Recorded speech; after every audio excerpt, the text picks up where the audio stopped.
Hello प्यारे बच्चों, कैसे हैं आप लोग प्यारे। आज हम स्टार्ट कर रहे हैं क्लास 12 चैप्टर 3 करंट इलेक्ट्रिसिटी का लेक्चर नंबर 7, जिसमें मैं क्या कराने वाला हूँ।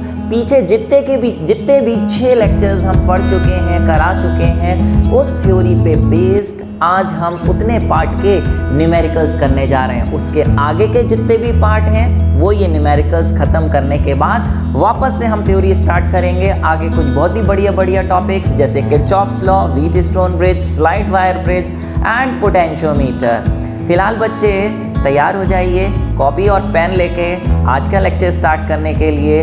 प्यारे, मैं हूं Vaibhav Agrawal and welcome to your प्यारा सा चैनल फिजिक्स ब्रो। और ये है आपकी स्क्रीन पे पहला क्वेश्चन। प्यारे बोल रहे हैं in a hydrogen atom, electron revolves around the nucleus along a path of radius 0.51 angstrom. एक न्यूक्लियस के चारों तरफ एक एटम में इलेक्ट्रॉन रिवॉल्व कर रहा है, जिस एटम का रेडियस आपको दे रखा है 0.51 angstrom, making 6.8 into 10 to the power 15 revolutions पर सेकेंड। बेटा ये क्या चीज़ हुई? रिवॉल्यूशंस पर सेकेंड का मतलब एक सेकेंड में कितने चक्कर काट रहा है, और एक सेकेंड में जितने चक्कर कटते हैं उसे किस नाम से जानते हैं? जी हाँ, फ्रीक्वेंसी। एक सेकेंड में जितने चक्कर कटते हैं उसे फ्रीक्वेंसी, जिसे एफ या न्यू से डिनोट करते हैं। इसको रोटेशंस, रिवॉल्यूशंस पर सेकेंड या फिर हर्ट्ज भी लिख सकते हैं। Calculate the equivalent current. बोले अरे सर, क्या इलेक्ट्रॉन घूमेगा तो उससे करंट बनेगा? ये क्या क्वेश्चन है कि एटम में इलेक्ट्रॉन घूम रहा है तो करंट निकालिए। अभी तो हमने पढ़ा था वायर में इलेक्ट्रॉन्स मूव करते हैं तो करंट बनता है। जी हाँ, जैसे वायर में इलेक्ट्रॉन्स मूव करते हैं तो इलेक्ट्रॉन की मूवमेंट से करंट बनता है, तो जहाँ भी इलेक्ट्रॉन मूव करेंगे वहाँ करंट बनेगा। उस तरीके से तो एटम में भी इलेक्ट्रॉन्स मूव करते हैं, तो बेटा एटम में भी करंट बनता है। उनकी मूवमेंट से कितना करंट बनेगा यहाँ, वो अपन लोगों ने निकालना है, जिसका फॉर्मूला क्या होता है? I is equal to Q upon T. Q की बात करें तो ये तो इलेक्ट्रॉन है, क्यू की जगह ई लिख देंगे, और पूरे चक्कर का यहाँ पे हम टाइम लिख देंगे, जैसे कैपिटल टी से डिनोट करते हैं। इसे अगर आप चाहें तो इसे ई इंटू 1 अपॉन टी भी लिख सकते हैं प्यारे। और 1 अपॉन टी किसका फॉर्मूला होता है? जी हाँ, फ्रीक्वेंसी जो होती है प्यारे वो 1 अपॉन टी होती है, तो इसे ई इंटू न्यू लिख दिया। ई यानी चार्ज ऑन इलेक्ट्रॉन आपको मालूम है, फ्रीक्वेंसी आपको दे रखी है 6.8 इंटू 10 टू द पावर 15। आप ये मल्टीप्लाई करेंगे, मल्टीप्लाई करके आंसर निकालेंगे 1.088 इंटू 10 टू द पावर -3। ये इस तरीके से आपका आंसर आ जाएगा। लेकिन एक बात है प्यारे, यहाँ पर ये जो आपका आंसर आएगा, बोले अच्छा सर करंट तो निकल आया, करंट की यूनिट सर क्या होती है? एम्पियर होती है। करंट तो आगे बोले सर यहाँ पे रेडियस का तो यूज ही नहीं आया, सर ये काय को दे रखा है? तो बेटा कई बार क्वेश्चन में ऐसा हो जाता है कि कुछ वैल्यूज़ एक्स्ट्रा दे रखी होती हैं जिसका यहाँ पर कोई मतलब नहीं होता है। तो पहले शुरुआत में प्यारे हम बेसिक क्वेश्चन स्टार्ट कर रहे हैं, हल्के हल्के लेवल मीडियम और एडवांस होता जाएगा, लेकिन बहुत ही चुनिंदा न्यूमेरिकल्स हम करने वाले हैं। और हाँ, इंपॉर्टेंट बात नोट कर लो प्यारे, ये जो चैप्टर है प्यारे करंट इलेक्ट्रिसिटी, ये कंसेप्ट तो हैं ही इसमें, लेकिन कंसेप्ट से और बहुत ज़्यादा न्यूमेरिकल्स हैं। पूरा चैप्टर न्यूमेरिकल बेस्ड है और इसमें न्यूमेरिकल्स की कोई गिनती नहीं है। अनलिमिटेड नंबर ऑफ न्यूमेरिकल्स दे रखे हैं हर बुक में। आप बुक खोल के देखिए, न्यूमेरिकल्स ही न्यूमेरिकल्स, न्यूमेरिकल्स ही न्यूमेरिकल्स हैं। तो प्यारे मेरी एडवाइस है, जितने ज़्यादा से ज़्यादा आप न्यूमेरिकल्स कर सकते हैं उतने ज़्यादा से ज़्यादा न्यूमेरिकल्स अटेम्प्ट करिए। लेकिन फिर भी एग्ज़ाम्स के समय पे या रिवीजन के समय पे बच्चे कहते हैं कि सर इतने सारे न्यूमेरिकल्स में से सर हम कौन से न्यूमेरिकल करें? सर इतना टाइम नहीं है कि सारे कर सकें, तो सर कौन से न्यूमेरिकल्स करने चाहिए? तो उसके लिए बड़ी ही मेहनत से आपके लिए मैंने एक असाइनमेंट डिज़ाइन करी है, तैयार करी है, जिसमें कुछ बेहतरीन लेवल के चुनिंदा न्यूमेरिकल्स हैं जो आपको इस तरीके से दे रखे हैं कि हर तरीके के एक दो न्यूमेरिकल दे रखे हैं। तो अगर कभी आपके पास कम समय में चुनिंदा न्यूमेरिकल्स करने हैं आपको, तो आप वो न्यूमेरिकल्स उस असाइनमेंट से कर सकते हैं। असाइनमेंट कहाँ मिलनी है? डिस्क्रिप्शन बॉक्स में नीचे लिंक दे रखा है, ऐप से डाउनलोड करके आप वो न्यूमेरिकल्स अटेम्प्ट कर सकते हैं। ऐप के अंदर आप जाएंगे कहाँ, स्टडी मटेरियल में, वहाँ पे आपको ये असाइनमेंट मिलेगी, डाउनलोड करिए और करना स्टार्ट कर दीजिए। उस असाइनमेंट में ये जो मैं आज कराने वाला हूँ ये भी न्यूमेरिकल्स क्वेश्चन की फॉर्म में दे रखे हैं, और प्रैक्टिस के लिए जो आपको करने हैं वो भी न्यूमेरिकल्स हैं। उसमें ये वाले भी सॉल्व और अनसॉल्व भी, एनसीईआरटी के एक्सरसाइज के, एनसीईआरटी के examples plus concept based question, conceptual question, हर तरीके की ऑल इन वन असाइनमेंट है। बहुत बढ़िया, बहुत मेहनत से मैंने कोशिश करी है बनाने की, तो आप देखेंगे आपको समझ में आएगा, वो आप कर सकते हैं। फिलहाल प्यारे हम चलते हैं अगले क्वेश्चन पे। ओके, और ये है आपकी स्क्रीन पे अगला क्वेश्चन। क्या है प्यारे? Figure shows a plot of graph I through the cross section of a wire over a time interval. ये ग्राफ दे रखा है जिसमें इधर आई है और इधर टी दे रखा है, और एक ग्राफ बना रखा है इस तरीके से, जिसमें ये दिखा रहे हैं पहले करंट बढ़ रहा है एम्पियर में, फिर कांस्टेंट है इस तरीके से, टाइम 5 सेकेंड, 0 से 10 second. Find the amount of charge that flows through the wire during this period. आप ये देखिए, जब करंट फ्लो कर रहा है, करंट बढ़ता जा रहा है, बढ़ता जा रहा है, बढ़ता जा रहा है, फिर करंट कांस्टेंट हो गया, कांस्टेंट हो गया। करंट चाहे बढ़ रहा है चाहे कांस्टेंट है, अगर कुछ ना कुछ करंट फ्लो कर रहा है तो चार्ज भी फ्लो कर रहा होगा। कितना चार्ज 10 सेकंड में फ्लो करके गया वो ग्राफ से निकालना है। प्यारे, बहुत ही बेहतरीन क्वेश्चन है, नया कंसेप्ट। देखिए कैसे करेंगे। क्या है, बोले सर करंट पूछा है, करंट दे रखा है, आप करंट है, टाइम है, चार्ज पूछा है, तो सर इन तीनों में एक रिलेशन होती है, I is equal to Q upon T. तो क्यू का क्या फॉर्मूला होगा? अगर आपको कांस्टेंट करंट दे रखा होता और कितने टाइम के लिए फ्लो कर रहा है वो दे रखा होता, तो सिंपली मल्टीप्लाई कर देते और चार्ज आ जाता। लेकिन यहाँ कांस्टेंट करंट तो नहीं है, करंट पहले बढ़ रहा है, बढ़ रहा है, बढ़ रहा है, बढ़ रहा है, फिर कांस्टेंट है, कांस्टेंट है।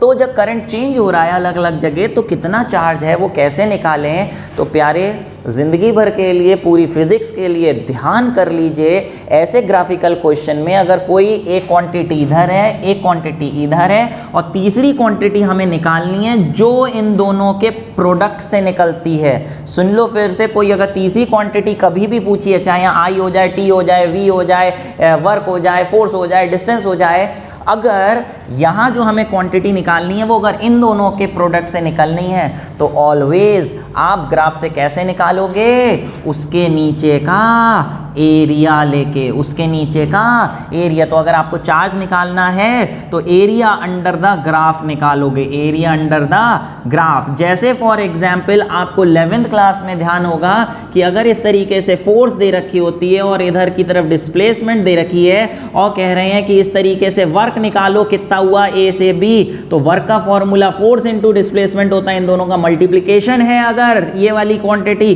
तो हम ये वर्क कैसे निकाल सकते हैं ग्राफ से?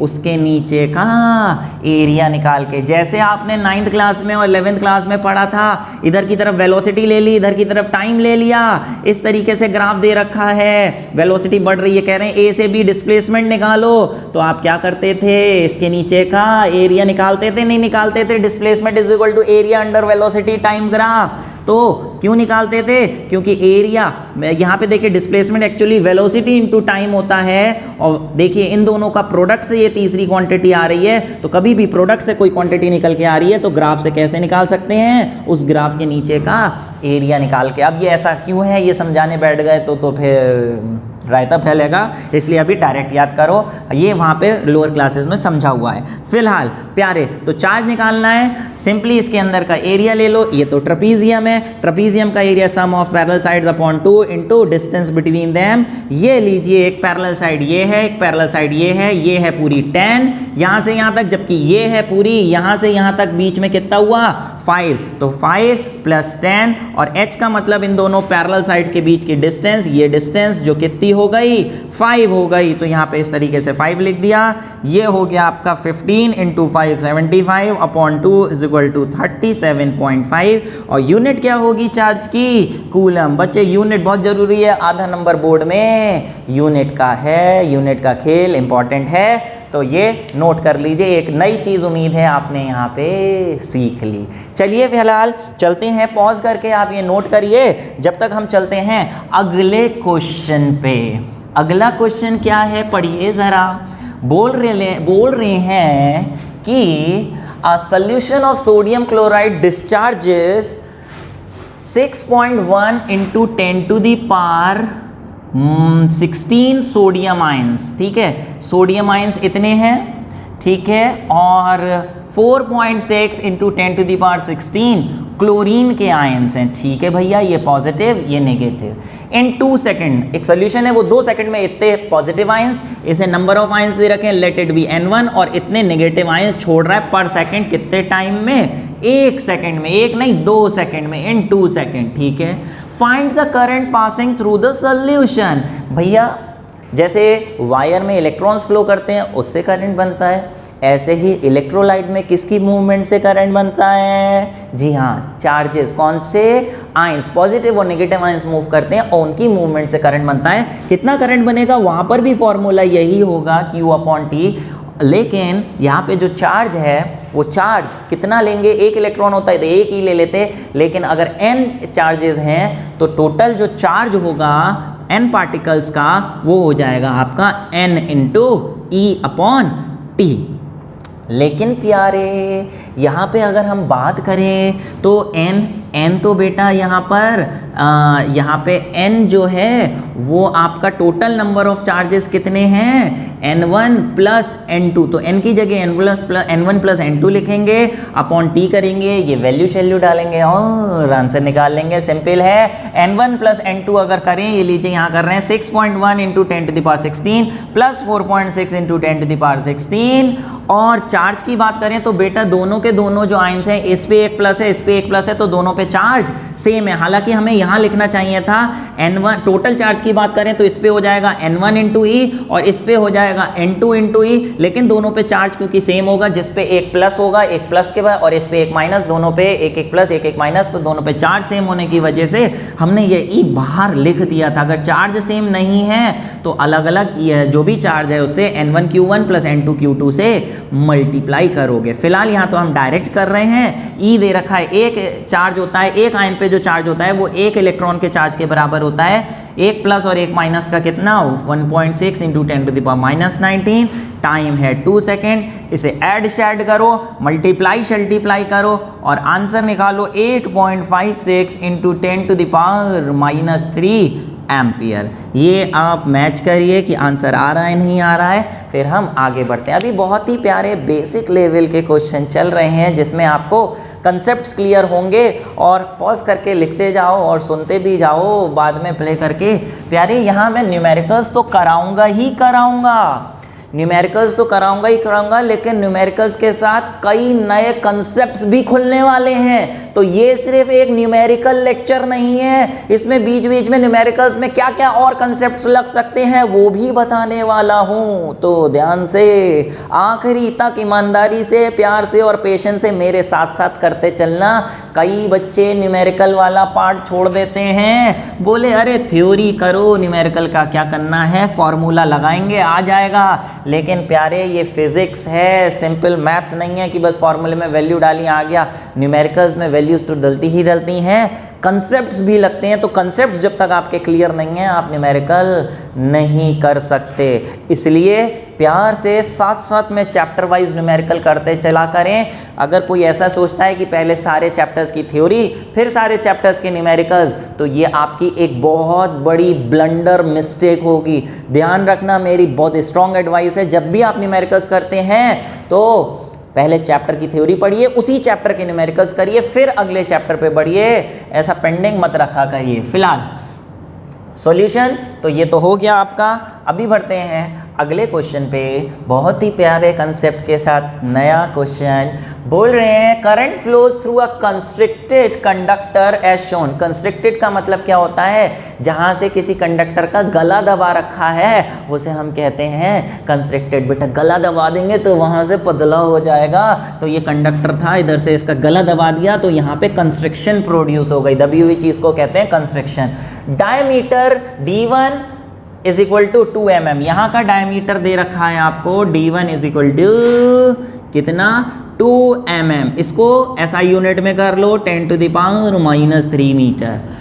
And the current density to the left of the constriction, ये जो कंस्ट्रिक्शन है यहाँ पे, ये कंस्ट्रिक्शन है, कंस्ट्रिक्शन के लेफ्ट में लेफ्ट यानी इधर की तरफ जो डेंसिटी है let it be J1, capital J से भी डिनोट कर सकते हैं, स्मॉल J से भी, 1.27 into 10 to the power 6 ampere per metre square. याद है करंट डेंसिटी क्या होती थी? Current density is defined as current flowing per unit area. याद करा प्यारे मेरे बच्चे? ये जो न्यूमेरिकल्स हैं एक बहुत इंपॉर्टेंट एडवाइस, फिर से न्यूमेरिकल स्टार्ट करने से पहले आपको ज़रूरत है कि अपने हाथ से पूरे चैप्टर के फॉर्मूले जितने भी यूज़ हुए हैं वो एक साथ लिख लें, एक बुकलेट बना लें पूरी बुक की, जितने भी फॉर्मूले हैं, और चैप्टर वाइज यूनिट वाइज उस बुकलेट में आप फॉर्मूले लिखते जाएं। हाथ से अगर आप एक जगह फॉर्मूले लिख देंगे तो आपके वो दिमाग में छप जाने हैं। आप जब एग्ज़ाम देने जाएंगे तो अगर आप लिख के गए होंगे तो कई बार ऐसा होता है, अरे हाँ वो फॉर्मूला हमने सबसे ऊपर लिखा था कोने में इस तरीके से ऐसे लिखा था, नीचे ये लिखा था, अच्छा ये वाला फॉर्मूला लगना है यहाँ, वो चीज़ें आपको याद रह जाएंगी। तो बहुत स्ट्रॉन्ग एडवाइस है कि जब चैप्टर खत्म हो न्यूमेरिकल चैप्टर तो पूरे चैप्टर के फॉर्मूले पॉइंट वाइज कि ऐसा हो तो ये फॉर्मूला, ऐसा हो तो ये फॉर्मूला, ऐसा हो तो ये फॉर्मूला, ऐसे करके लिखिए। आप खुद देखेंगे पहली फॉर्मूला शीट बनाने के बाद दोबारा किसी को कहने की ही जरूरत नहीं पड़ेगी। आप अपने आप कहोगे अरे सर मज़े आ गए, अब तो ऐसे न्यूमेरिकल धड़ाधड़ हो रहे हैं, बहुत मज़े आ रहे हैं। तो फॉर्मूला शीट बनाइए और प्यारे अभी बढ़िए अपने क्वेश्चन की तरफ। अच्छा फिर क्या बोल रहे हैं? The diameter D1 is equal to this, current density this is इतना, what current flows through the construction. कह रहे हैं यहां से बताइए कितना करंट फ्लो होगा। तो प्यारे अगर ये कंडक्टर ना होके ये पाइप होता तो पाइप में यहाँ से पानी घुस रहा है, अगर 1 लीटर 1 सेकंड में घुस रहा है तो बताओ यहाँ से कितना पानी निकलेगा। ऑब्वियसली ये मत बोल देना कि सर ये पतला हो गया, यहाँ से 1 लीटर की जगह आधा लीटर ही निकलेगा।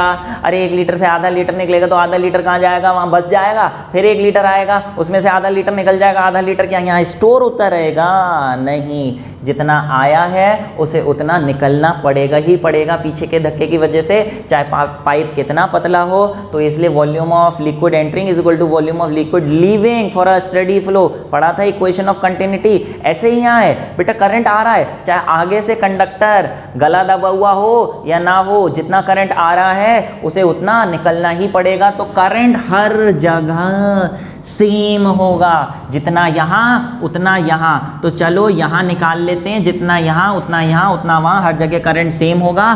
कैसे निकालें? करंट डेंसिटी दे रखी है, करंट डेंसिटी का फॉर्मूला होता है करंट पर यूनिट एरिया। तो ये लीजिए फर्स्ट वाले पार्ट का करंट अगर हम निकालें तो करंट का formula J1 into A1। J1 आपको दे रखा है 1.27 into 10 to the power 6। Area का फॉर्मूला अगर देखिए तो ये सर्कुलर है तो एरिया का फॉर्मूला पाई आर स्क्वायर हो जाएगा। और पाई आर स्क्वायर की अगर हम बात करें तो पाई की जगह 22/7 और रेडियस होता है डायमीटर अपॉन 2। इसे अपॉन 2 कर दो, डायरेक्ट लिख दे रहा हूं 10 टू द पावर -3 का स्क्वायर। इससे आप करंट निकाल लेंगे 3.987 एम्पियर। और बेटा जो यहाँ करंट होगा वही कंस्ट्रक्शन में होगा और वही करंट आगे होगा। तो फर्स्ट पार्ट आपका हो गया। Second part, if the current density is doubled as it emerges from the right side. अच्छा मैं बोल रहा था जितना करंट एंटर कर रहा है उतना ही लीव करेगा, रुकेगा नहीं। हाँ लेकिन जहाँ से पतली हो गई है जगह वहां से स्पीड बढ़ जाएगी, पानी की स्पीड बढ़ जाएगी, या कह लो चार्जेस की स्पीड बढ़ जाएगी। अगर उतनी पतली जगह में से सारे चार्जेस निकलने हैं तो उन्हें जल्दी जल्दी निकलना पड़ेगा। टोटल निकलेंगे तो उतने ही, लेकिन जल्दी जल्दी निकलना पड़ेगा। तो स्पीड बढ़ जानी है, ना कि वॉल्यूम पे कोई फर्क पड़ना है। फिलहाल if the density is doubled, यहाँ की डेंसिटी J1 थी, यहाँ की डेंसिटी इधर की हो गई कह रहे हैं J2। ऑब्वियसली पास पास आ जाएंगे, यहाँ का एरिया कम हो गया, एरिया कम हो गया तो करंट डेंसिटी बढ़ जानी है। वहाँ की 2 हो गई, कह रहे हैं यहाँ पे J2 कितनी हो गई? Twice of J1। ठीक है। As it emerges from the right side of the construction what is the diameter D2। यहाँ का डायमीटर पूछ रहे हैं कि यहाँ का डायमीटर कितना हो जाएगा। तो सिंपल बेटा, यहाँ करंट I1 है, यहाँ करंट I2 है, करंट तो दोनों जगह सेम होगा कि नहीं होगा? तो यहाँ पे करंट डेंसिटी दे रखी है, बस यहीं से स्टार्ट कर दो। J2 is equal to 2J1, current density का फॉर्मूला लगा दो, इधर लगा दो I2 अपॉन A2 और यहाँ लगा दो I1 अपॉन करंट पर यूनिट एरिया। लेकिन प्यारे करंट दोनों तरफ सेम होंगे तो यहीं पे ये काट देंगे, ये चीज़ इधर चली गई तो ये चीज़ इधर चली गई, तो हो गया A1 is equal to 2A2। Area का फॉर्मूला लग दें, पाई आर स्क्वायर या पाई D/2 का होल स्क्वायर, पाई D/2 का होल स्क्वायर, यहाँ हो जाएगा D2, यहाँ हो जाएगा D1। पाई से पाई कट जाएगा, अब आप अपने आप सॉल्व कर लीजिए, 2 का स्क्वायर 4, 2 का स्क्वायर 4, वो भी कट जाएगा। D1 is equal to twice of D2 square, या फिर D2 is equal to D1 upon root 2। ये अंडर रूट कर देंगे, डायरेक्ट कर दिया है, ये अंडर रूट हट के ये अंडर रूट 2, यहाँ पे D1 डालिए। D1 आपको दे रखा था 2 mm, यहाँ mm में डाल दे रहे हैं तो उधर भी mm में हो जाएगा। इस तरीके से ये आप कर दीजिए, इसे रैशनलाइज करिए, ऊपर नीचे रूट टू से मल्टीप्लाई डिवाइड करके, ये लीजिए इसी में कर दे रहा हूँ, ये कट गया, रूट 2 आंसर हो गया 1.414। D2 आ गया किसमें, mm में। ये इस तरीके से अरे मैच कर गया। ठीक है प्यारे, समझ पा रहे हैं कि नहीं समझ पा रहे हैं? ठीक है, चलिए नोट कर लीजिए, फिर हम बढ़ते हैं अगले क्वेश्चन पे। क्या है अगला क्वेश्चन, देखिए बोल रहे हैं, पढ़ना शुरू करिए। A wire of resistance of 5 ohm, wire of resistance of 5 ohm is drawn out so that its length is increased to twice।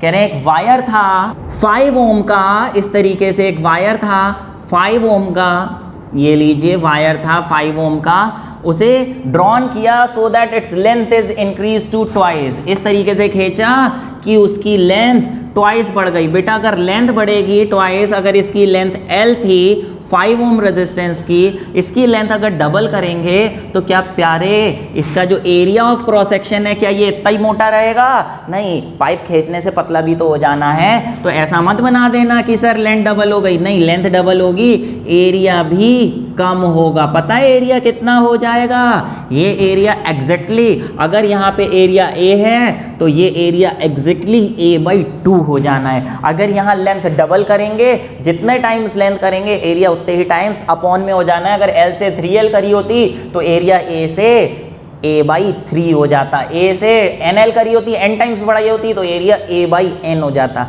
ये कैसे, अभी आप डायरेक्ट लिख सकते हो, लेकिन कैसे वो समझ लो। किसी कंडक्टर को प्यारे अगर हम खींचेंगे, खींचने से बताओ क्या चीज़ कांस्टेंट रहेगी, खींचने से सेम रहेगी? जी हाँ, उसकी वॉल्यूम कांस्टेंट रहेगी। जो इसकी वॉल्यूम है वही इसकी वॉल्यूम होगी। इधर लिख रहा हूँ साइड में, वॉल्यूम सेम होगी। और वॉल्यूम का फॉर्मूला होता है area into length, area into length. Volume का formula area into length, area into length. यहाँ 1 1, यहाँ पे 2 2। वॉल्यूम सेम रहेगी तो A इंटू L सेम रहेगा। यहाँ पे A1 L1, यहाँ पे एरिया A है और लेंथ L है, तो आप ये देखिए यहाँ पे एरिया कितना हो जाएगा वो निकालना है। अगर सेकंड वाले की जो लेंथ है वो 2L हो गई, सोचिए अगर L2 की जगह 2L लिख दिया, पहले L थी फिर 2L, तो L से L कट गया तो A2 कितना आ गया, A/2, 2 नीचे आ गया। तो देखिए यहाँ पे जितनी टाइम्स लेंथ होगी, 3L होती तो 3 आ जाता,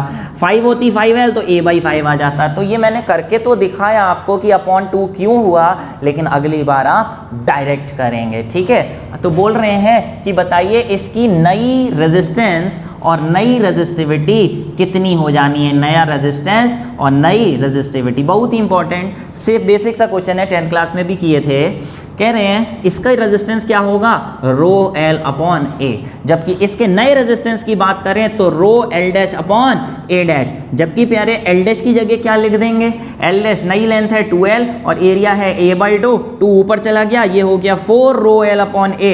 ρL/A की जगह क्या लिख दे रहे हैं, R लिख दे रहे हैं। तो ये लीजिए नया रेजिस्टेंस पुराने के 4 टाइम्स आ गया। तो पुराना रेजिस्टेंस 5 ओम था तो नया रेजिस्टेंस उसके 4 टाइम्स यानी 20 ओम हो जाना है। और कह रहे हैं रेजिस्टिविटी कितनी हो जानी है, तो प्यारे रेजिस्टिविटी तो लेंथ और एरिया पे डिपेंड नहीं करती, रेजिस्टिविटी मटेरियल और टेम्परेचर पे डिपेंड करती है। मटेरियल वही है, टेम्परेचर वही है, बस उसे खींच दिया है। क्योंकि मटेरियल वही है तो रेजिस्टिविटी विल रिमेन सेम। तो आप लिखना पड़ेगा there will be no change in resistivity. यहीं पे डायरेक्ट करेक्ट बताइए प्यारे। अगर लेंथ 3l कर दी होती तो ये 3l होता, नीचे a/3, 3 ऊपर जाके 3 3 जा 9 हो जाता, 9 टाइम्स हो जाता। 4 टाइम्स खींच दी होती लेंथ तो ऊपर 4 नीचे a/4, 4 4 ऊपर 4 नीचे a/4 ऊपर जाके 16 टाइम्स हो जाता।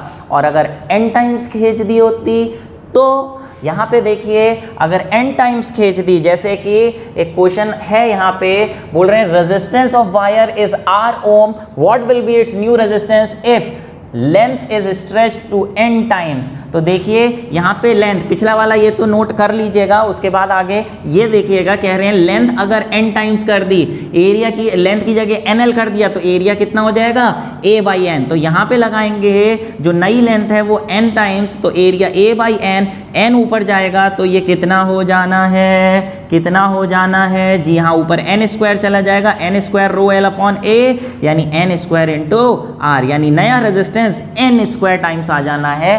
ये जनरल कंसेप्ट हमने निकाल लिया। समझ पा रहे हैं कि नहीं समझ पा रहे हैं? एक यहाँ पे और क्वेश्चन आता है, देखिए क्वेश्चन के साथ साथ कंसेप्ट भी बता रहा हूँ कि एक क्वेश्चन में देंगे कि वायर को खींचने की बजाय आपकी वायर को डबल ऑन इटसेल्फ कर दिया, यानी बाई फोल्डिंग वायर को इस तरीके से मोड़ दिया एक के ऊपर एक, तो बताइए कि उसके जो दो एंड्स हैं उसके अक्रॉस रेजिस्टेंस क्या हो जाना है। ये नोट कर लीजिएगा, पॉज करने के बाद फिर आगे बढ़िएगा। जैसे क्वेश्चन आ जाए कि a wire is doubled on itself by folding, then what happens to its resistance and resistivity, note कर लीजिए। इसका मतलब ये है कि वायर इस तरीके से था, ये इस तरीके से वायर था जिसकी लेंथ l थी, जिसका area of cross section a था, इसको मोड़ के डबल कर दिया, मोड़ के ऐसे डबल कर दिया। तो ये देखिए कुछ इस तरीके से ऐसे हो जाना है कि नहीं हो जाना है, ऐसे हो जाना है कि नहीं हो जाना है, ऐसे हो जाएगा। मोड़ के डबल करेंगे तो एक के ऊपर एक, तो लेंथ इसकी l थी तो इसकी तो इन दो पॉइंट्स के अक्रॉस a और b के अक्रॉस तो l/2 ही रह जानी है, जबकि एरिया, ये चलो ऐसा करें p और q ले लें, p और q के बीच लेंथ तो l/2 हो जानी है, लेकिन एरिया तो डबल हो जाना है। अगर इसका a था तो मुड़ के तो डबल हो जाना है।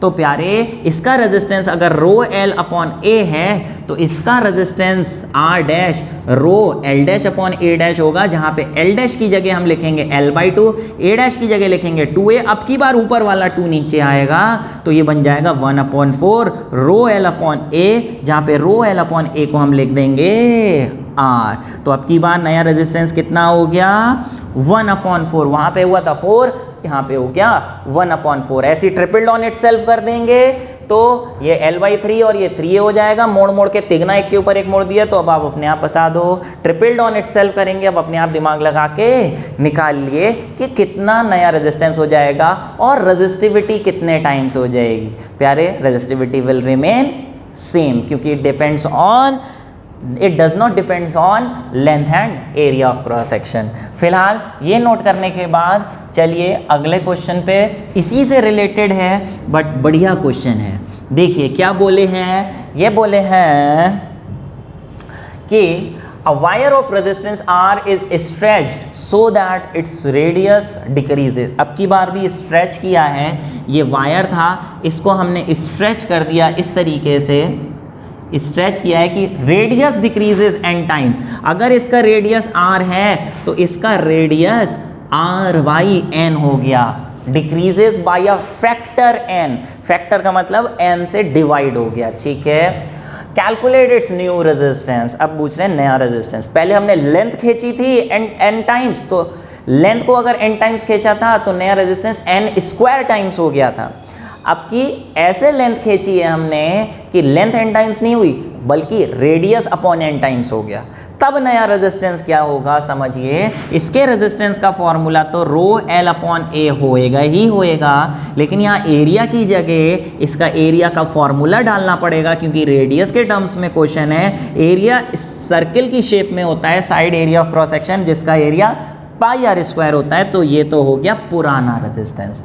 नए रेजिस्टेंस की बात करें तो रो l dash upon a dash करेंगे प्यारे, तो यहाँ पे ए डैश की जगह तो हम पाई आर डैश स्क्वायर रख देंगे, जहाँ पे हम आर डैश की जगह आर बाई एन रखेंगे तो r square upon n square हो जाएगा। लेकिन लेंथ का क्या करें, लेंथ तो दे ही नहीं, रेडियस इतना खींचा था कि रेडियस अपॉन एन हो गया, लेकिन लेंथ बढ़ के कितनी हो गई ये नहीं दे रखा। तो दिमाग लगाइए कि लेंथ कैसे निकालेंगे नई लेंथ। जी हाँ, उसी कंसेप्ट से क्या विल रिमेन सेम, जी हाँ, volume will remain same. Volume जो पहले थी वही बाद में होगी। V is equal to V dash, volume का formula area into length, area into length. Area पहले का है पाई आर स्क्वायर, लेंथ है L, नया एरिया है पाई आर डैश स्क्वायर, जबकि लेंथ हमने निकालनी है। ऐसा पाई से पाई कॉच गया, यहाँ पे L आर डैश की जगह लिख देंगे r upon n, r upon n उसका स्क्वायर करेंगे, ये स्क्वायर हो गया, आर स्क्वायर कॉच गया, एल डैश आ गया एन स्क्वायर एल टाइम्स। तो यहाँ पे जो एल डैश आया है, सॉरी एल डैश जो आया है आपका, एल डैश की जगह लिख देंगे n square l times n square l times. तो प्यारे एन स्क्वायर ऊपर जाके कितना हो गया, जी हाँ एन टू द पावर 4, जबकि क्या बचा rho l upon pi are square, जिसकी जगह हम क्या लिख देंगे, ये मिल गया इसकी जगह आर। तो ये लो नया रेजिस्टेंस कितना हो गया, n टू द पावर 4। इस तरीके के क्वेश्चन MCQs में आने के बहुत ज़्यादा चांसेस रहते हैं। तो ये मैंने सॉल्व करके दिखाया, लेकिन आपको प्रैक्टिस से इतना हो जाना चाहिए कि ये लिखने की ज़रूरत ना पड़े, ऐसे ही ओरली करते करते कि अच्छा ऐसे होगा ये ऊपर जाएगा, आप आराम से 2 सेकंड 5 सेकंड के अंदर ही आंसर निकाल दें। ठीक है प्यारे, फिलहाल अभी के लिए नोट कर लीजिए, फिर हम चल रहे हैं अगले क्वेश्चन पे। क्या है अगला क्वेश्चन, देखिए प्यारे, इसी पे बेस्ड बोल रहे हैं cylindrical wire is stretched so that its increase in length by is 10%, मतलब 10% वायर की लेंथ इंक्रीज हो गई। पहले लेंथ थी L, नई लेंथ हो गई L प्लस 10% ऑफ L, यानी L प्लस 10 अपॉन 100 करें तो 0.1 हो जाएगा। 0.1 इंटू एल, जिसको हम लिख सकते हैं 1.1 टाइम्स हो गई लेंथ। अच्छा, तो कह रहे हैं calculate percentage increase in resistance. पहले रेजिस्टेंस R था, फिर R डैश हो गया, तो परसेंटेज इंक्रीज इन रेजिस्टेंस अगर पूछा है तो पहले तो ये बताओ कि इंक्रीज इन रेजिस्टेंस का मतलब क्या हुआ, स्पेलिंग सही कर लेना। इंक्रीज इन रेजिस्टेंस पहले R था फिर R डैश हो गया, तो इंक्रीज इन रेजिस्टेंस तो हो गया R डैश माइनस R। लेकिन जब परसेंटेज में कोई भी चीज़ पूछी होती है प्यारे, तो आपके 90 मार्क्स आए 92 में से, तो परसेंटेज कैसे निकालते हैं, 90 अपॉन 92 जितना टोटल था इंटू 100। ऐसे कितना इंक्रीज हुआ उसकी परसेंटेज निकालनी है, तो अपॉन कितना था, अपॉन था इनिशियली R में से इतना बढ़ गया इंटू 100, इससे परसेंटेज निकल आएगी। लेकिन कैसे प्रोसीडें, पहले लेंथ के साथ साथ एरिया भी अब मुझे डायरेक्ट बताओ कि बताओ इसका एरिया अगर A है तो इसका A डैश कितना होगा। मैंने बोला था लेंथ जितने टाइम्स इंटू होगी एरिया उतने टाइम्स अपॉन में हो जाएगा, यानी नया एरिया A अपॉन 1.1 हो जाएगा। तो नया पुराना रेजिस्टेंस तो R rho L upon A है, जबकि R डैश क्या है, rho L dash upon A dash.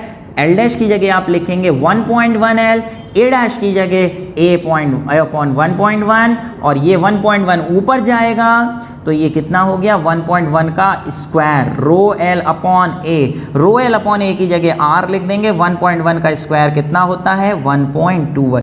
Okay प्यारे, आ जाइए अपने अगले क्वेश्चन पे। कौन सा क्वेश्चन है, बोले अरे कलर कोडिंग। कलर कोडिंग पे बेटा क्वेश्चन है। कार्बन रजिस्टर की कलर कोडिंग आपने पढ़ रखी है, नहीं पढ़ रखी है? क्या लाइन बताई थी मैंने कलर कोडिंग के लिए? जी हाँ बताइए बताइए। बी क्या, B Roy, B Roy Great Britain, क्या वेरी गुड वाइफ, क्या ब्राउन ब्लैक रेड वगैरह 0 1 2 3 4 5 6 7 8 9।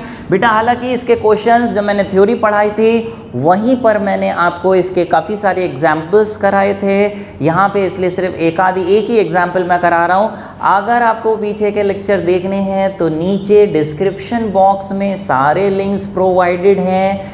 क्लिक करके जाके देख के आइए, मज़े आएंगे। बहुत मेहनत से बनाया है। फिलहाल प्यारे अभी क्वेश्चन ये है, इसमें दो तरीके के क्वेश्चन बनते हैं कि या तो कलर दे देते हैं और कहते हैं इसके रेजिस्टेंस बताइए कितना है, या फिर रेजिस्टेंस दे देते हैं और कहते हैं इसकी कलर की कोडिंग बताइए, कलर कौन कौन से स्टेप्स की, कौन कौन से कलर की स्टेप्स इस पे लगी होंगी। तो यहाँ यही है, पहले से रेजिस्टेंस दे रखा है, कह रहे हैं उसकी कलर कोड बताओ।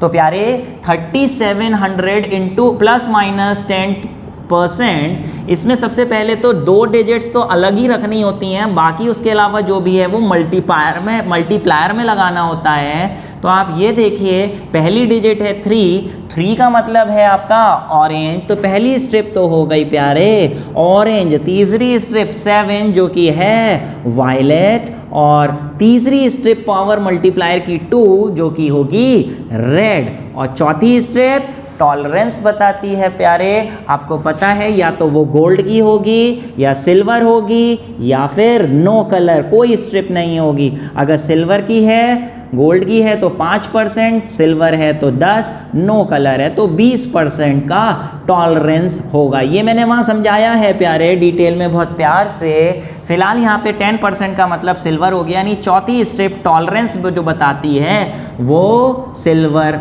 10% यानी सिल्वर कलर की स्ट्रिप होगी। टॉलरेंस क्या होता है प्यारे, वहाँ हमने बोला आपसे कोई भी रजिस्टर है उसमें जब करंट फ्लो होगा तो रेजिस्टेंस कुछ ऊपर नीचे फ्लक्चुएट हो सकता है, कितना परसेंट फ्लक्चुएट हो सकता है, कितने परसेंट की गड़बड़ी एरर हो सकती है, ये टॉलरेंस बताता है, जो कि स्ट्रिप सिल्वर की यहाँ पे है। तो ये 4 स्ट्रिप्स हो गए, ये आप इस तरीके से लिख देंगे। ठीक है प्यारे, बढ़ते हैं अपने अगले क्वेश्चन पे। अगला क्वेश्चन प्यारे जो बेस्ड है वो है हमारा topic temperature coefficient of resistance. याद आया टेम्परेचर कोफिशिएंट ऑफ रेजिस्टेंस? वहाँ मैंने थर्मल कोफिशिएंट बोला था, बट बेटा थर्मल से ज़्यादा अच्छा शब्द टेम्परेचर है, तो थोड़ा करेक्ट कर लेना। टेम्परेचर कोफिशिएंट ऑफ रेजिस्टेंस, जिसे हम अल्फ़ा से डिनोट करते हैं, अल्फ़ा। ठीक है, ओके, अल्फ़ा। बात आई कि इसका फॉर्मूला हमने बताया था कि अगर कोई भी बॉडी जैसे इस तरीके से 0 डिग्री सेल्सियस पे है, 0 डिग्री सेल्सियस टेम्परेचर पे उसका रेजिस्टेंस R0 है, तो टेम्परेचर बढ़ा के अगर उसका T डिग्री सेल्सियस कर देते हैं तो उसका रेजिस्टेंस T डिग्री सेल्सियस पे कितना हो जाएगा। उसके लिए एक फॉर्मूला था कि resistance at T degree Celsius is equal to resistance at 0 degree Celsius 1 plus alpha delta T। समझ पा रहे हो कि नहीं समझ पा रहे, याद आया कि ना? ठीक है प्यारे, तो ये फॉर्मूले के बेस पे हम ये करने जा रहे हैं। ज़रा देखिए, कह रहे हैं the resistance of the platinum wire of platinum resistance thermometer at ice point is 5 ohm. अच्छा, आइस पॉइंट यानी 0 डिग्री सेल्सियस टेम्परेचर पे उसका रेजिस्टेंस 5 ओम है। तो ये तो क्या चीज़ हो गई, 0 डिग्री सेल्सियस का रेजिस्टेंस। अच्छा, फिर and at steam point 100 degree Celsius पर कितना हो गया, इट इज 5.23 ओम। ये 100 डिग्री सेल्सियस पे रेजिस्टेंस हो गया, which will be denoted by R 100 degree Celsius. ठीक है प्यारे, अभी कह रहे हैं कैलकुलेट द टेम्परेचर ना, फिर कह रहे हैं when the thermometer is inserted in hot bath. पहले तो स्टीम में डाल दिया था तो इतना रेजिस्टेंस हो गया, अब उसे किसी दूसरी जगह एटमॉस्फेयर में रखा, एक ऐसे बात में, एक ऐसे पानी में जहाँ का टेम्परेचर T डिग्री सेल्सियस है, पता नहीं कितना, तो कह रहे हैं वहाँ पे उसका रेजिस्टेंस T डिग्री सेल्सियस पे, पता नहीं T डिग्री सेल्सियस क्या है, वहाँ पे उसका रेजिस्टेंस हो गया 5.795 ohm. Resistance at T degree Celsius, वो T की वैल्यू कितनी होगी वही पूछ रहे हैं, calculate the temperature of the bath. तो वही करेंगे, 0 डिग्री सेल्सियस पे इतना, 100 पे इतना, ऐसी 0 डिग्री सेल्सियस पे कितना 5 ओम। ठीक है, जैसे हम R0 लिखेंगे तो T डिग्री सेल्सियस पे इतना, तो वो T निकालना है तो 2 कॉलम बना के आप कर लीजिए। यहाँ पे R0 RT, ये वाला फॉर्मूला यहाँ लगाइए, R is equal to R0 1 plus alpha delta T। यहाँ पे 100 डिग्री सेल्सियस पे निकाल रहे हैं, 100 डिग्री पे इज इक्वल टू ये हो जाएगा, यहाँ T डिग्री सेल्सियस पे निकालेंगे तो R at T degree Celsius is equal to R0 1 plus alpha delta T। अभी क्या वैल्यू डाल दो, सिंपल सा है, सिर्फ वैल्यूज डालनी है, बट सॉल्व करने के लिए थोड़ी कैलकुलेशन लेंदी होगी, बट इम्पॉसिबल नहीं होगी। मैं थोड़ा करके दे रहा हूँ, कैलकुलेशन आप अपने आप करेंगे। यहाँ पे 100 डिग्री सेल्सियस का रेजिस्टेंस है 5.23 is equal to r naught है 5, 1 प्लस एल्फा दे नहीं रखा, डेल्टा टी क्या होगा 0 से 100, 100 माइनस 0 जिसे मैं लिख दे रहा हूँ डायरेक्ट 100। ठीक है, यहाँ पे आइए, resistance at T degree Celsius दे रखा है 5.795, 0 पे दे रखा है 5 और 1 प्लस एल्फा, डेल्टा टी कितना होगा, 0 से टी गए तो change in temperature T minus 0 जिसे मैं लिख दे रहा हूँ T। बेटा ये T आपको निकालना है और ये T निकालने के लिए आपको अल्फ़ा एलिमिनेट करना पड़ेगा। अल्फ़ा एलिमिनेट करने के लिए क्या करेंगे, यहाँ से अल्फ़ा की वैल्यू निकाल के या तो यहाँ पुटिए या एक काम और कर सकते हैं स्मार्ट लोग, क्या बोले सर यहाँ पे 5 को डिवाइड करो पहले। ठीक है, यहाँ हो गया आपका 1 प्लस 100 अल्फ़ा और 1 इधर ले आओ, 1 इधर लाके ये आपका आ जाएगा 100 अल्फ़ा। एलसीएम शेल्सियम डायरेक्ट लिख दे रहा हूँ, ये आपका आ गया 100 अल्फ़ा। ऐसे ही यहाँ से जैसे यहाँ पे 100 इंटू अल्फ़ा बचा, ऐसे यहाँ पे T इंटू अल्फ़ा क्या बचेगा वो डायरेक्ट लिख रहा हूँ, इसको इधर विधर ले जाके 0.795 अपॉन 5 क्या कर दो इन दो इक्वेशंस को, जी हाँ डिवाइड कर दो और डिवाइड करने से अल्फ़ा कट जाएगा और T की वैल्यू निकल आनी है। पॉज करके अपने आप करिए और चेक करके बताइए आंसर आ रहा है या नहीं आ रहा है। बहुत ही इंपॉर्टेंट क्वेश्चन है बेटा, एनसीईआरटी का क्वेश्चन है और एग्जाम में अगर एनसीईआरटी क्वेश्चन आते हैं तो सेम वैल्यूज़ के साथ आते हैं, इसलिए ज़रूरी है कि आंसर आप अपने हाथ से ज़रूर करके देखें ताकि कहीं ना कहीं दिमाग में वो फिगर बस जाए, तभी आगे बढ़िएगा। करिए अपने आप तभी आगे बढ़िएगा, वादा करिए कि हाँ सर हम कर रहे हैं। अभी पॉज करिए और करना शुरू करिए जब तक हम चलते हैं अगले क्वेश्चन पे। अगला क्वेश्चन क्या है प्यारे, देखिए बोल रहे हैं इसी पे बेस्ड है, जो अभी पढ़ाया उसी पे ही बेस्ड है। कह रहे हैं कि electric toaster, again NCERT question, electric toaster है नाइक्रोम का बना हुआ, when negligibly small current passes through it, ना के बराबर करंट पास हो रहा है तो resistance at room temperature 27 degree Celsius पे, 27 डिग्री सेल्सियस पे उसका रेजिस्टेंस है कितना, रेजिस्टेंस फाउंड टू बी 75.3 ओम। ये क्या चीज़ हो गई, resistance at 27 degree Celsius. Okay, when the toaster is connected to 230 volt supply the current settles after few seconds to a steady value इतना। कह रहे हैं जब उसे 230 वोल्ट से कनेक्ट कर दिया तो उसमें इतना करंट फ्लो होने लगा। अरे ये काहे दे रखा है, इससे क्या निकाल सकते हैं, ये V है ये I है, V और I से क्या निकाल सकते हो, जी हाँ R निकाल सकते हो। R is equal to V upon I, 230 upon 2.68, ये आप निकालोगे 990 समथिंग जो भी आएगा वो आप निकाल लोगे। रेजिस्टेंस आपका आ गया, जो भी आएगा ये वैल्यू आ गई आपकी। यहाँ पे पूछा है करंट, कह रहे हैं what is the steady temperature of the nichrome element और अल्फा आपको गिवन है। बेटा जब 230 वोल्ट की सप्लाई लगाई तो करंट बढ़ गया, 2.68 एम्पियर हो गया और करंट जब फ्लो होने लगेगा उसमें अच्छा खासा, तो वो हीटर का एलिमेंट गर्म होने लगेगा और गर्म होने से रेजिस्टेंस बढ़ जाएगा। वो रेजिस्टेंस बढ़ के क्या हो गया वो तो हमने निकाल लिया, लेकिन उसका टेम्परेचर क्या हो गया गर्म होके वो हमने निकालना है। तो ये जो रेजिस्टेंस हमने निकाला है ये कितने टेम्परेचर पे निकाला है, T डिग्री सेल्सियस पे रेजिस्टेंस हो गया इतना। जो भी ये आएगा मैं ये लिख दे रहा हूँ 230 अपॉन 2.68 ओम, ये आपका रेजिस्टेंस आ गया T डिग्री सेल्सियस पे। तो ये T की वैल्यू पूछी है कि कितना टेम्परेचर पे इतना रेजिस्टेंस हो गया होगा। कैसे निकालें, वही कंसेप्ट 0 डिग्री सेल्सियस पे लेना पड़ेगा कितना, R0। इस क्वेश्चन में R0 नहीं गिवन है, पिछले क्वेश्चन में R0 गिवन था तो R0 गिवन नहीं, उसमें भी फिलहाल इसमें देखिए क्या था वो छोड़िए। यहाँ 0 डिग्री सेल्सियस पे कितना R0 रेजिस्टेंस, ठीक है। तो यहाँ फॉर्मूला लगाइए वही, R is equal to R0 1 plus alpha delta T, R is equal to R0 1 plus alpha delta T। लेकिन यहाँ रेजिस्टेंस T डिग्री सेल्सियस वाला, यहाँ रेजिस्टेंस 27 डिग्री सेल्सियस वाला। जो हमें दे रखा है 75.3, R0 पता नहीं, 1 प्लस एल्फा दे रखा है 1.7 into 10⁻⁻⁴ into delta T. Delta T कितना होगा 0 से 27, 27 माइनस 0 यानी 27।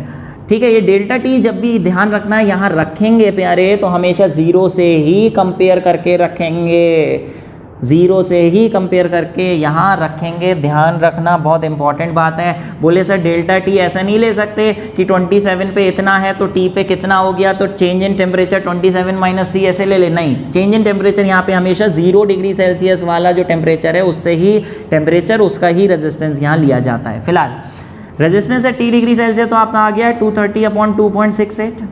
आर नॉट पता नहीं, 1 प्लस एल्फा, एल्फा है 1.7 इंटू 10⁻⁻⁴ और डेल्टा टी 0 से T यानी T माइनस 0 जिसे मैं T लिख दे रहा हूँ। तो प्यारे ये दो इक्वेशंस आ गई, इसमें आपको T निकालने के लिए आर नॉट एलिमिनेट करना पड़ेगा। सिंपली क्या कर दो, दोनों इक्वेशंस को डिवाइड कर दो, आर नॉट से आर नॉट कट जाएगा, क्रॉस मल्टीप्लाई शल्टीप्लाई, एलसीएम शेलसीएम, आंसर सॉल्विंग और टी की वैल्यू निकालिए कितनी आ रही है। अगर ये 847 आ रही है तो आपका आंसर सही है, वरना कैलकुलेशन चेक करिए। ठीक है, अभी के अभी पॉज करके करिए, लंबी कैलकुलेशन है बेटा, बहुत ज़रूरी है आपको प्रैक्टिस करना। ये नहीं कि हाँ सर आ जाएगा, ठीक है 847 आ जाएगा, कैलकुलेशंस की प्रैक्टिस होना बहुत ज़रूरी है। कैलकुलेटर नहीं मिलना है वहाँ, इसलिए कैलकुलेटर को हाथ नहीं लगाना, अपने आप करना। चलिए फिलहाल प्यारे आज के लिए इतना ही।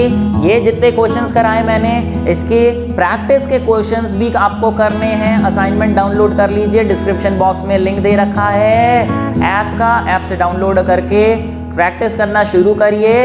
इसके आगे हम अगला टॉपिक पढ़ेंगे ईएमएफ टर्मिनल वोल्टेज पे बेस्ड। फिलहाल प्यारे आज के लिए इतना ही, उम्मीद है समझ में आया होगा, समझ में आया है, एंजॉय किया है पढ़ाई को, तो एक थम्स अप दे दीजिए जल्दी से, बिना कुछ आगे कुछ और सोचे समझे, जल्दी से थम्स अप। फिलहाल प्यारे मेहनत करते रहिए, stay happy, stay blessed, thank you very much और मिलते हैं अगले लेक्चर में।